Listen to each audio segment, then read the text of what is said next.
Alô. Muito boa noite, irmãos. Graça e paz.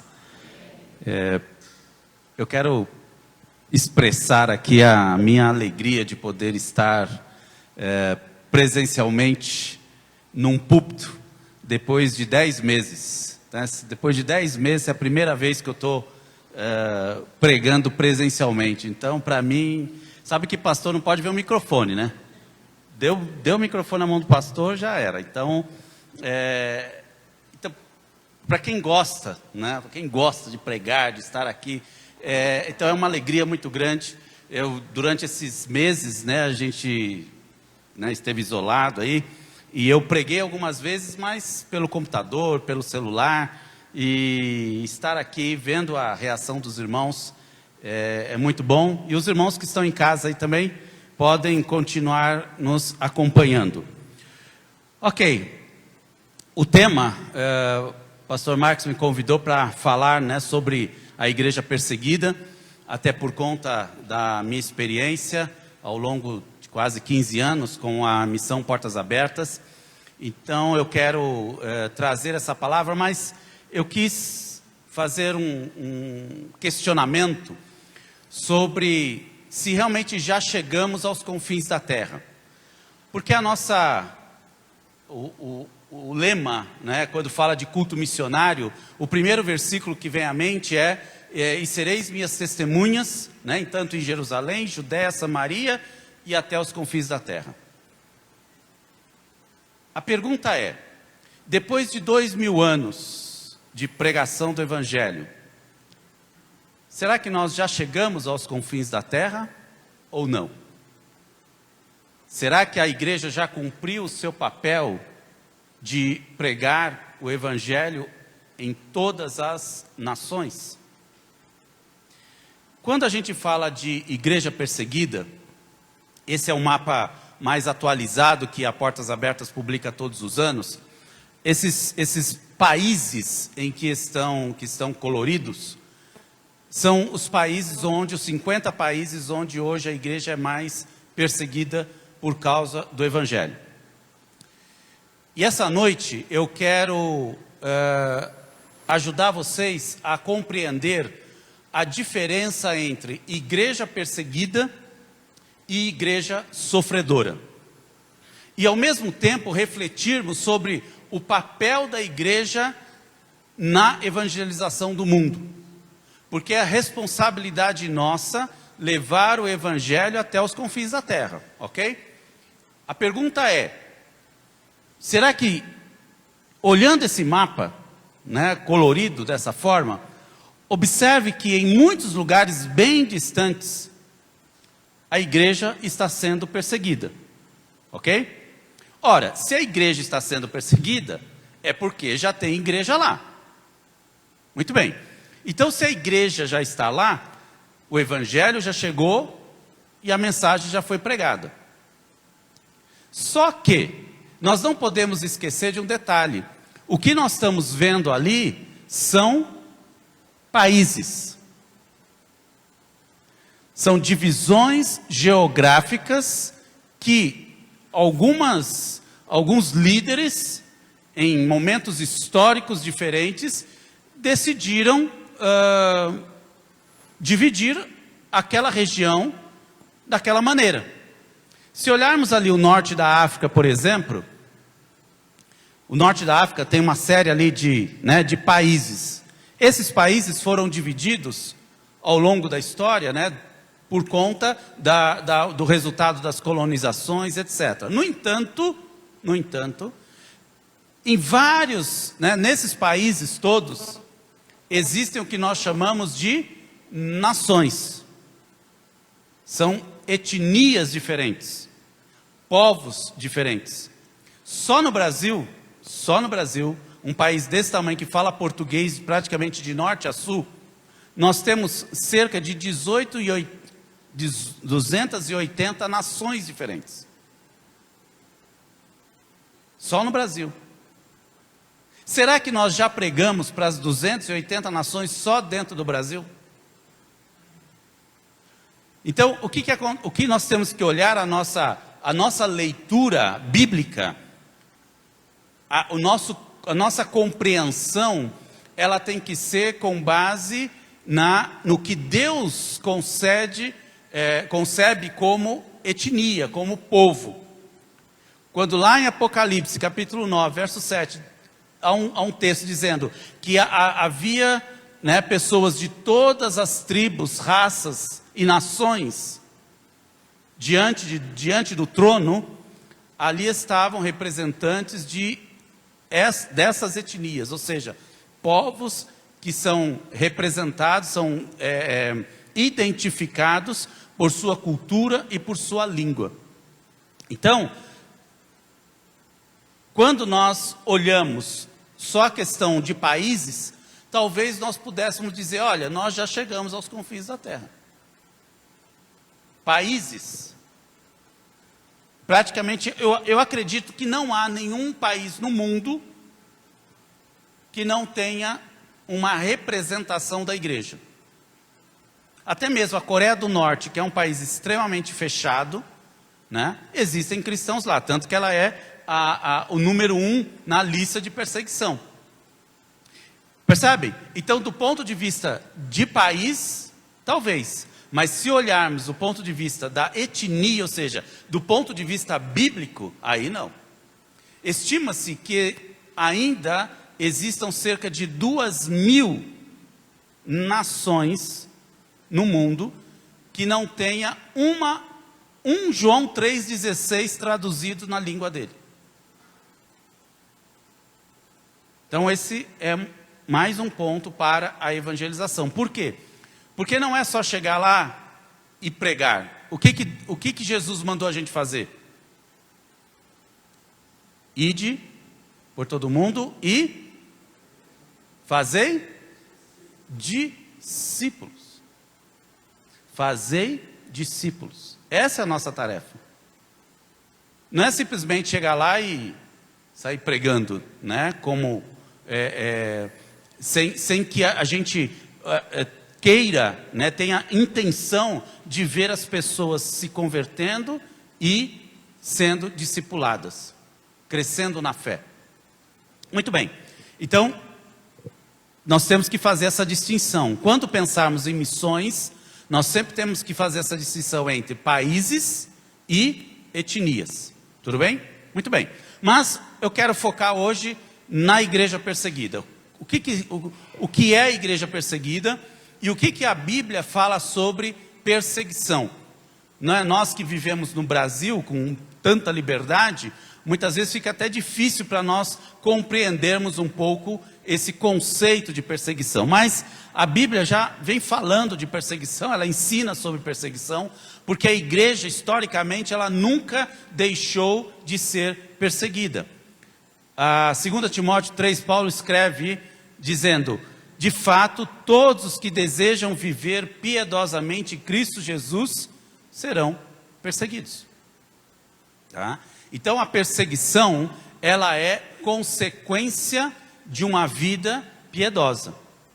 Ela é consequência de uma vida da igreja que está mexendo com as estruturas, com as bases da sociedade onde ela está inserida. A perseguição, ela é consequência de uma igreja que, à medida em que ela atua, ela incomoda aqueles que são contrários a esses princípios. Aí vem então a perseguição. Então, vejam só, às vezes a gente confunde, né, a igreja perseguida com a igreja sofredora. Pedro, quando escreve sobre esse tema, ele fala o seguinte: se vocês são insultados por causa do nome de Cristo, felizes são vocês. Pois o Espírito da glória, o Espírito de Deus repousa sobre vocês. Se algum de vocês sofre, que não seja como assassino, ladrão, criminoso, ou como quem se intromete em negócios alheios. Contudo, se sofre como cristão, não se envergonhe, mas glorifique a Deus por meio desse nome. Uma coisa é você sofrer por consequências das suas escolhas erradas, sofrer porque você tomou decisões equivocadas, sofrer porque você não quis seguir os conselhos da palavra de Deus. Uma coisa é você sofrer porque o país, o mundo entrou numa pandemia, e por conta disso você ficou desempregado, enfim, uma série de consequências, o negócio fechou. E esse tipo de sofrimento não é classificado, biblicamente falando, como um sofrimento consequente ou como consequência de uma vida cristã piedosa. Ficou claro? Porque sofrer, nós sofremos por uma série de problemas. Existe uma parte da igreja que realmente sofre, e eu vou mostrar daqui a pouco, fazer essa diferenciação, mostrar para vocês uma igreja que é perseguida, e claro que uma igreja perseguida, naturalmente, ela sofre. Isso faz parte, porque a dor da perseguição, ela é real. Então esse é um ponto. Mas por outro lado, você tem uma igreja sofredora, que não é por consequência da pregação do evangelho, etc. Tudo bem? Ficou claro? Então essa é a primeira distinção. No entanto, quando você sofre por amor a Cristo, Paulo chama isso de privilégio. Ele diz que é um privilégio. Quando ele escreveu aos Filipenses, ele disse: pois a vocês foi dado o privilégio de não apenas crer em Cristo, mas também de sofrer por Ele. Eu garanto que a maioria de nós teve o privilégio, e tem o privilégio de crer em Cristo. Mas, pelo menos num país como o Brasil, né, e talvez numa cidade como Marília, dificilmente nós vamos encontrar alguém que esteja sofrendo, né, por conta do Evangelho, por conta de servir a Cristo, exceto algumas exceções, né, vive numa família que tem lá, sofre pressão, etc., mas na maioria das vezes não. Nós temos certa liberdade para expressar a nossa fé, expressar aquilo que nós somos. Podemos sofrer porque às vezes a gente quer ser crente chato, aí é outra história, né? Se você é crente chato, aí alguém vai querer te empurrinhar. Mas, né? Mas se a gente é um crente normal, um crente que quer vive o evangelho através dos seus comportamentos, da sua ética, das suas falas, é coerente, etc., né? Ama o próximo como a si mesmo, ama a Deus acima de todas as coisas, ou seja, cumpre, né, o básico do evangelho. A tendência é que nós, no Brasil e em muitos países, a gente não vá sofrer por causa disso. Mas a perseguição é diferente. A perseguição, ela ocorre independente, ou melhor, a perseguição, ela é decorrente do fato de você se identificar como cristão. O fato de você ser cristão, você já é alvo de perseguição em determinadas localidades. Essa é a grande diferença. Por exemplo, o Iraque. Eu vou falar do Iraque porque eu estive lá no Iraque, visitei a igreja no Iraque, e eu quero trazer algumas impressões para vocês sobre a realidade do Iraque. O Iraque, só relembrando um pouco historicamente, em 2003, os Estados Unidos invadiu o Iraque. Vocês lembram do Saddam Hussein? Já ouviram, né? Lembra dele? Saddam Hussein era o ditador do Iraque naquela época, e o presidente dos Estados Unidos, George Bush, na época, decidiu invadir o Iraque. Então as tropas americanas invadiram o Iraque em 2003, março de 2003. E desde então, o país entrou num caos terrível. Havia, à época, cerca de 2 milhões de cristãos na Grande Bagdá. A igreja no Iraque, ela sempre foi perseguida. Sempre houve uma perseguição. No entanto, durante o regime de Saddam Hussein, ela, de certa forma, ela conseguia tocar, porque o Saddam, de alguma maneira, ele dava uma certa proteção aos cristãos, porque ele queria manter a ordem ali no país. Então, ele de alguma maneira dava uma certa proteção. Quando o regime caiu, e houve então a invasão americana, e os americanos então num primeiro momento derrubaram o governo, etc. tal, a situação mais ou menos se equilibrou, só que com a saída, né, a diminuição da atuação dos Estados Unidos no Iraque, aí começa aquele problema que é o seguinte: o Iraque é um país, mas dentro do Iraque, o que tem dentro do Iraque? Diferentes nações, diferentes grupos, que com a saída do Saddam, com a saída dos Estados Unidos, esses grupos vão tentar o poder, querem o poder. E aí começam então as disputas de poder interna dentro do território iraquiano. Sem falar na grande divisão que havia entre xiitas e sunitas no território. Ou seja, os muçulmanos, eles têm duas grandes divisões. Não são só duas, mas as principais são xiitas e sunitas. É mais ou menos como presbiteriano e batista. Tá? Então, um grupo tem são duas denominações diferentes dentro da mesma religião, que é o islamismo.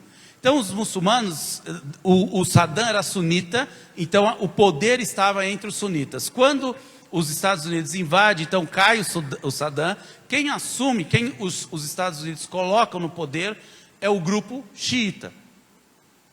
E esses, então, são muito mais duros, são muito mais radicais em termos de doutrinários, vamos dizer assim, e aí por isso a perseguição à igreja aumentou decorrente disso. Então, essa aqui é o templo de uma igreja presbiteriana em Bagdá. Eu só pude ir a Bagdá, e até por questões de segurança, foi onde eu pude ficar. Então, essa igreja presbiteriana em Bagdá. Isso aqui é o pastor. Eu tive que, vamos dizer assim, mexer ali no rosto dele, porque como nós íamos transmitir pela internet, por questão de segurança, então a gente não pode revelar a imagem, né, das pessoas que a gente visita. Mas esse pastor, eu fiquei muito impressionado numa reunião com ele, estavam ele e outros pastores ali, e ele disse o seguinte, que muitos membros da igreja dele, você vê que é um templo relativamente grande ali, né? Muitos membros dessa igreja haviam migrado, ou seja, saído, né, do Iraque, por conta da guerra, por conta, né, da situação em que estavam. O Canadá, na época, depois de 2003, ali, depois de 2005, 2006, o Canadá e alguns outros países ocidentais estavam facilitando muito a migração de iraquianos para esses países, para fugirem da guerra, etc. Então, muitos cristãos, eles aproveitavam e também saíam do país. E migravam, iam para o Canadá, iam para a Inglaterra, iam para outros países. Com isso, o que aconteceu? A igreja foi diminuindo. Então, como eu havia dito, na época da invasão do Iraque, em 2003, haviam cerca de 2 milhões de cristãos na Grande Bagdá. Quando eu estive lá, em 2012, já havia cerca de 200 mil cristãos em Bagdá. Então, o que aconteceu com a igreja durante esse período? O número de membros, o número de cristãos diminuiu tremendamente. E o que me impressionou com esse pastor foi o seguinte, ele falou assim, que ele teve muita oportunidade. Ele tem alguns parentes dele que estão no Canadá, e ele teve muita oportunidade de sair dali. Mas ele disse: Deus me chamou para permanecer aqui. E é aqui que eu vou ficar até ele dizer que eu tenho que sair. Porque ele entendia que o papel dele ali era estar fortalecendo a igreja. O restante, não é, da igreja que estava ali. Então, quando a gente pensa em igreja perseguida, às vezes você pode ter aquela ideia de que, coitadinho dos irmãos, né, não, pelo contrário. Quando a gente vai visitar esses irmãos, a gente volta envergonhado da nossa fé. Porque o que eles enfrentam, a realidade que eles enfrentam, é uma realidade tão dura. E tão dura, não porque a vida é dura, não porque o país está em dificuldade, não porque a situação econômica, porque perdeu emprego, não, simplesmente por ser cristão. Simplesmente porque se tornou membro de uma igreja, como os irmãos acabaram de fazer aqui. Uma vez no Afeganistão, houve um batismo, um batismo secreto, né? Eram 8 pessoas que iam ser batizadas, só havia afegãos na casa, foi dentro de uma casa, super sigiloso, 8 ex-muçulmanos iam ser batizados, foram batizados. Havia um ocidental que havia sido convidado para ir, um membro da Portas Abertas, que foi convidado para ir para participar daquele momento tão importante, porque no Afeganistão, um país também extremamente muçulmano, 8 pessoas se batizarem é uma grande festa, e ex-muçulmanos. Muito bem. Eles se batizaram, essa pessoa voltou para o país dela, tal. Cerca de 3 a 4 meses depois, ele ficou sabendo que dos 8 que se batizaram, 6 já haviam sido assassinados. Essa é a realidade. Em países como Afeganistão, Iraque, Irã e por aí vai. Tá? Então, essa aqui é uma outra igreja, uma igreja grande, estava em reforma. Olha que bonito dentro. Tá? Essa igreja, perto de 1 ano e meio antes de eu chegar lá, ela havia sido atacada durante o culto. Então assim, é como nós estamos aqui, imagina a gente está aqui sentado, pregando, e entra um camarada lá, 2, 3 camaradas com metralhadoras e começam a atirar. Tá? É isso que aconteceu nessa igreja. Está vendo? Não sei se dá para perceber aqui, ó. Está vendo? Tem umas letras aqui, ó. Isso aqui são os nomes das pessoas que foram mortas ali. Eles escreveram os nomes de todos os irmãos que morreram durante o ataque nessa igreja aqui. E teve tanta repercussão esse ataque, que o governo acabou ajudando na reforma. Então havia investimento aí do governo na reforma dessa igreja. Esse aqui é um prédio que foi destruído por conta de um carro-bomba. Colocaram um carro-bomba ali, e uma das coisas mais interessantes da minha viagem ao Iraque é que, por exemplo, daqui até o centro, né, daqui até Sampaio Vidal, te leva o quê? 10, 15 minutos, né? Talvez uns 15, 20 minutos aí, se não tiver muito trânsito.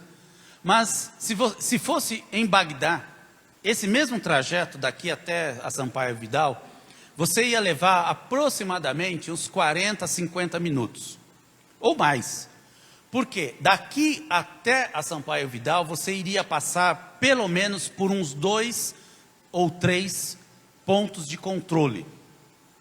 Então ali a República, imagine ali, você está na República, daqui a pouco no meio da República tem um ponto de controle. O que é esse ponto de controle? É um lugar onde os carros vão se afunilando e ele tem que parar o carro, vem alguém, um soldado, com aqueles, já viram aqueles espelhos que eles passam debaixo do carro assim, para ver se tem bomba. Então, todos os carros param ali e eles olham para ver se tem bomba. E era muito interessante porque, imagine, você está no carro de trás e estão verificando o carro da frente. E se o carro da frente tem a bomba e o cara quer explodir? Você está bem atrás. Então, essa era uma realidade lá em Bagdá. Esses checkpoints, né, o tempo todo, você estava tenso, porque você nunca sabia a hora em que um carro-bomba iria explodir. E aconteceu isso aqui. Esse é um prédio, né, mas o que eu quero mostrar não é o prédio. Isso aqui é comum lá. O que eu quero mostrar é isso aqui, ó. Aí eu agora ampliei. Tá vendo? Aqui é o prédio. Sabe o que é aqui, ó? É uma igreja anglicana. Uma igreja anglicana que tem um trabalho extraordinário em Bagdá. Com escola, com atendimento, com ajuda às comunidades. E, inclusive, eles ajudam famílias muçulmanas. Esse é um detalhe. Quase todas as igrejas que eu visitei, eles têm projetos sociais. E os projetos atendem não só aos cristãos, mas também famílias muçulmanas. É muito legal. Então, o que eu queria mostrar era exatamente isso, ó. O carro estava aqui, ó. Então ele explodiu aqui e a igreja estava aqui. Uma parte da igreja aqui, desse lado, acabou sendo afetada. E foi exatamente nessa igreja que eu e o grupo que estava comigo, nós ficamos hospedados. Eles têm que chama de guest house, né, que é uma casa que recebe visitantes. Por isso que praticamente todas as igrejas em Bagdá, essa é uma igreja Aliança Cristã e Missionária, lá em Bagdá. Está vendo esse muro aqui, ó? Essas coisas de concreto aqui, ó? Isso aqui não é um muro da igreja, não é um muro. Não, são barreiras de concreto que foram colocadas na frente das igrejas. Praticamente todas as igrejas cristãs em Bagdá, elas receberam essas barreiras. Por quê? Exatamente por conta dos ataques. E em cada uma tem uma unidade da polícia para ficar o tempo todo acompanhando. Lembra aquela igreja que eu falei que teve ataque? Essa daqui? Muito bem. Na frente da igreja havia também um carro de polícia. Havia essas barreiras. Só que a polícia deixou o local 15 minutos antes do ataque. Então, ou seja, até mesmo a presença da polícia na porta da igreja não significa, né, que ela vai ser realmente protegida. Esse é o pastor de lá, da igreja Aliança Cristã e Missionária. A igreja livre e a igreja perseguida. Nós somos a igreja livre, ou pelo menos somos a parte da igreja que está livre. E existe uma parte da igreja que está sendo perseguida. Por essa razão, não suportando mais, enviei Timóteo para saber a respeito da fé que vocês têm, a fim de que o tentador não os seduzisse, tornando inútil o nosso esforço. Olha aqui a preocupação de Paulo. Paulo sabia que a igreja em Tessalônica estava passando por dificuldades. E ele faz o quê? Ele envia Timóteo. Timóteo era o braço direito dele. Era o homem, era o assessor direto ali de Paulo. Uma pessoa importante no ministério de Paulo. Mas Paulo abre mão do seu principal ajudante para enviar Timóteo até Tessalônica, para saber como é que os irmãos estavam lá. Como é que estava a fé desses irmãos. Então você pode se perguntar, ok, por que eu tenho que saber sobre a igreja perseguida? Por quê? Porque, primeiro, nós somos parte do mesmo corpo. Nós somos a mesma igreja. E Paulo fala em Coríntios que se um membro do corpo sofre, todos sofrem com ele. E se um membro é honrado, todos se alegram.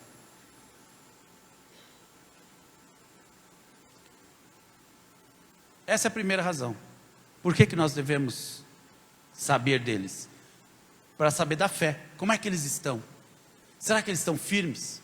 Será que do que eles estão precisando? Precisando para quê? Para permanecerem firmes na fé. Esse é o objetivo. Ajudá-los a permanecerem firmes na fé. E não nos cansemos de fazer o bem, pois no tempo próprio colheremos, se não desanimarmos. Portanto, enquanto temos oportunidade, façamos o bem a todos, especialmente aos da família da fé. Nesse ponto, nós podemos, como parte da igreja livre, com os recursos que nós temos, com a liberdade que nós temos, com a riqueza que nós temos, nós podemos ajudar esses irmãos, tanto da igreja perseguida, quanto da igreja sofredora. Então existe uma parte da igreja que está sendo perseguida, e existe uma parte da igreja que sofre. Sofre até como igreja, por uma série de fatores. Por exemplo, eu vou dar o exemplo aqui do pastor Vitor. O pastor Vitor é pastor de uma igreja em Luanda, Angola. Angola, um país africano, de fala portuguesa, é um pastor de uma pequena igreja. Aqui estão os irmãos, as crianças, ali daquela comunidade chamada Templo Canaã Celestial. Muito bem. Existe perseguição em Angola? Não, não existe perseguição. Mas a igreja em Angola sofre, por uma série de restrições que a sociedade como um todo também sofre. Então não é algo especial, tá? É consequência da situação econômica, etc, etc, etc. Muito bem. Só que nesse caso específico, o pastor Vitor, ele precisa fazer uma cirurgia. Ele tem um problema que foi detectado e ele precisa fazer uma cirurgia. Conseguir uma cirurgia no SUS aqui no Brasil é simples? Se eu precisar fazer uma cirurgia assim, já não é fácil, Agora imagine em Angola. Imagine um serviço público de Angola, onde falta tudo. Muito bem. O pastor Vitor passou no médico e o médico disse, você precisa fazer a cirurgia. Por um milagre, ele conseguiu uma data para fazer a cirurgia. Há cerca de um mês atrás, mais ou menos. Só que ele não pôde fazer a cirurgia. Por quê? Não tinha recursos, não tinha dinheiro para poder comprar os remédios pós-operatórios. Ele não tinha condições. A igreja, imagina, igreja pobre, situação muito pobre, enfim. Então, é uma situação muito difícil. Então, ele não pôde fazer a cirurgia. E o milagre do milagre é que ele conseguiu, de novo, uma nova cirurgia. E essa cirurgia vai ser feita agora, terça-feira. A minha igreja, na Aliança Cristã Missionária do Aeroporto, lá de São Paulo, começou a acompanhar o caso dele, soube, e aí começou a acompanhar o caso dele agora. E aí o que nós estamos fazendo? Nós estamos levantando recursos para mandar para ele, para dizer para ele, olha, faça a cirurgia. E mandar os recursos para que ele possa então comprar os remédios, etc. Então, percebe a diferença? Uma coisa é a igreja perseguida, uma coisa lá em Bagdá, onde o fato de você ser crente, não importa se você é rico, se você é pobre, não importa.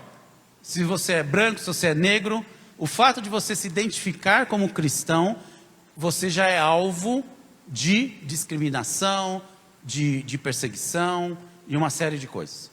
Muitos cristãos não conseguem em países como esses, subir de cargo dentro de uma empresa, por exemplo. Só pelo fato de ser cristão. E não tem como esconder. Sabe por quê? Porque o nome já identifica que você é cristão. Só pelo nome. Quando você diz o seu nome já é um nome cristão. Então não tem como.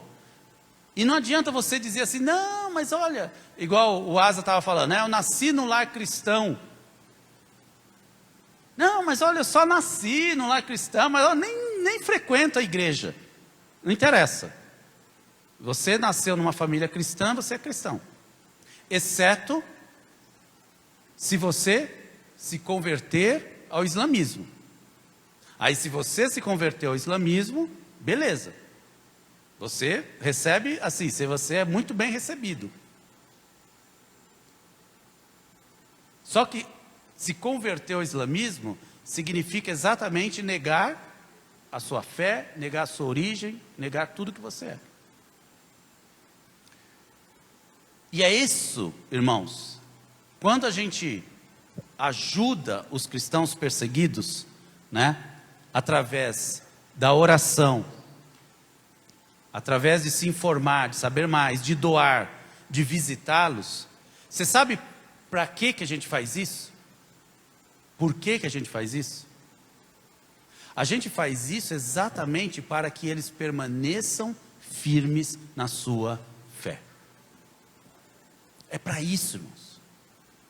Porque, pensa só, quantas pessoas já sentaram nessas cadeiras aqui e que hoje não mais estão aqui, se desviaram da fé, por uma, sei lá, que eu tocou o violão desafinado. Não vou lá mais naquela igreja, porque eu tocou o violão desafinado, não vou mais lá. Né? A água do bebedouro não estava tão gelada, não vou mais, não quero saber mais. Eu não é. Quantas vezes nós vemos isso? Agora, você imagine você ser cristão num país onde o tempo todo você está sendo pressionado, o tempo todo você está sob risco. Risco de morrer, você está sob risco de perder o emprego, você está sob risco de ver a sua casa sendo queimada. Uma vez eu visitei o sul do México, Tuxtla, uma região onde a igreja naquele estado especificamente era perseguida, no México. E eu fui na casa de um senhor que havia se convertido, e ele fazia parte de um grupo de líderes lá, que perseguiam os cristãos. E ele era um perseguidor, né, e havia se convertido. E eu fui na casa dele. A frente da casa dele estava cheia de balas, assim, porque os caras passaram, porque, claro, ficaram com raiva dele, né, porque ele mudou de time, e aí os caras foram lá e atiraram na frente da casa dele. Então, é esse tipo de risco que se corre num país desse. Então, o que nós, enquanto cristãos brasileiros, livres, nós podemos fazer? Podemos orar, podemos nos informar, podemos doar e podemos visitar. De uns anos para cá eu tenho visto muitos crentes visitarem Israel, né? As condições econômicas estão melhorando. Muitos de vocês vão ter condições de fazer viagens internacionais logo, logo. Né? A situação vai melhorar, enfim, economicamente falando, daqui a algum tempo, as viagens internacionais serão muito fáceis de se fazer. Né? Uma tendência, já é comparada a muitos anos atrás, né? Hoje já é muito mais fácil. A pergunta que eu faço é, por que você não inclui no seu roteiro a visita a um país onde a igreja é perseguida? Mesmo Israel. Quantos crentes vão para Israel, depois chegam para mim e falam, olha, eu fui a Israel, tal, não sei o que, foi uma bênção. Aí eu pergunto, você foi a Belém? Ele fala, fui a Belém, visitei lá a igreja do em que, né, tem lá o que Jesus, onde Jesus nasceu, e os caras constroem uma catedral enorme e tal. Aí eu falei assim, mas você visitou os cristãos palestinos em Belém? Eu falei, não sabia, ninguém me falou. E existe uma faculdade teológica em Belém, onde, inclusive tem uma guest house lá também, tem uma casa que recebe as pessoas, você pode ficar hospedado lá e ter contato com cristãos palestinos. Cristãos palestinos. Então, existem essas possibilidades. Em Bagdá também, Bagdá não recomendo ir agora, porque a situação está muito complicada lá, né? Mas existem muitos outros países, tem Bangladesh, tem Índia, né? Vários daqueles países que estão ali, você pode ir como estrangeiro, você não vai ser perseguido, né? Você não vai sofrer consequências pelo fato de ser cristão num país desse, porque você é estrangeiro, tá? O estrangeiro ele não sofre essas restrições. Agora, em Bagdá, por exemplo, o problema de Bagdá não era o fato de eu ser cristão, era o fato de eu ser estrangeiro. Aí sim, por quê? Porque havia muito sequestro de estrangeiros em Bagdá, então havia escolta, havia uma série de cuidados em relação a isso. Mas de forma geral você pode visitar. Mas ok, visitar não, eu acho que eu não vou sair daqui, não vou lá não sei o que, vou ficar aqui no meu cantinho. Ok, então você pode doar, você pode ajudar financeiramente. A Portas Abertas é um desses ministérios que apoia os cristãos perseguidos. Tem um outro ministério na Jordânia, chamado Ministério Mais, Missão Mais. O diretor lá, o Homero trabalhou comigo também. Hoje ele é o diretor do Oriente Médio para a Missão Mais. O que ele faz? Ele tem um projeto onde ele acolhe cristãos iraquianos e de outras localidades que foram expulsos dos seus países. Depois que o Estado Islâmico também invadiu aquela região, expulsou muitos cristãos, matou, enfim, e expulsou muita gente. Então a Jordânia é um local onde muitos desses refugiados eles vão, porque é um país árabe, e eles acolhem, etc. Então ele tem um projeto lá que ele acolhe esses cristãos para ajudá-los nessas mudanças, né?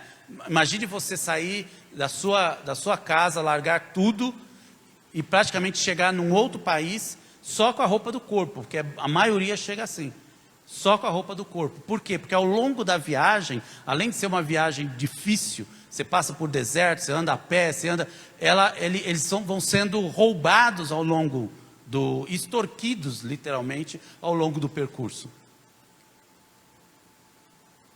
Então, eles chegam praticamente sem nada, então precisam ser acolhidos, ajudados. O que eu quero dizer com isso? Nós precisamos apoiar uns aos outros. Se acontece alguma coisa aqui, nós nos apoiamos, como igreja local. Então temos que fazer isso também em nível global. Onde houver um cristão que precise de ajuda, nós precisamos estar. E uma coisa você que está em casa, você que está aqui, você pode fazer é orar. Isso todo mundo pode fazer. Orar. Pode se informar. Entra no site lá da Portas Abertas, tem muita informação lá, você pode ler, né? Entra no site da Missão Mais. Enfim, você tem condições de se informar, conhecer mais. E também você pode doar, né? Então, eu quero desafiar você a isso. Se você até hoje não sabia disso tudo, hoje você já sabe. E agora você pode então orar, interceder a favor dos nossos irmãos. Porque nós somos igreja, corpo de Cristo. Amém? E onde houver 2 ou 3 reunidos em meu nome, ali ele vai estar. E é isso e essa igreja de Cristo que está viva ao redor do mundo. E são esses irmãos lá que vão pregar o evangelho àquelas nações, àqueles povos, onde muitos de nós não vamos conseguir chegar. Esses irmãos é que vão conseguir chegar a etnias que nós, como brasileiros, não vamos conseguir chegar. Por isso que falta muito ainda. Falta muito para alcançarmos os confins da terra. Ainda não chegamos aos confins da terra. Mas temos meios para chegar lá, se nós nos envolvermos como igreja. Como igreja. Participando, orando e ajudando esses irmãos que estão lá. A forma de fazer missões está mudando.